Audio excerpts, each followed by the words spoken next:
Welcome to Penrose Learning, where we make understanding easy. In this video, I will explain how to program your Ford Explorer garage door opener. First, locate the home link buttons in your vehicle, typically found on the overhead console. Make sure your garage door opener remote has fresh batteries to ensure a strong signal. It's also important to park your Ford Explorer outside the garage, facing the door, to begin the programming process safely and effectively. This preparation ensures a smooth setup. Next, you'll need to clear any existing codes from your home link system.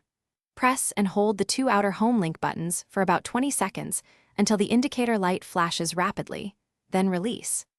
Now, take your garage door opener remote and hold it 1 to 3 inches away from the home link button you wish to program.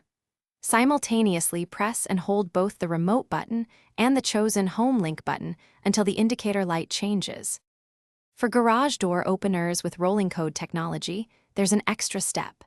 First, locate the Learn or Smart button on your garage door opener motor unit, usually found near the antenna wire.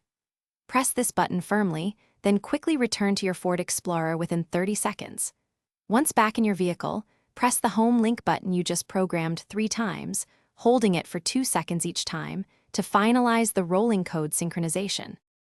Finally, it's time to test your newly programmed home link button. Press the button and observe if your garage door opens and closes as expected.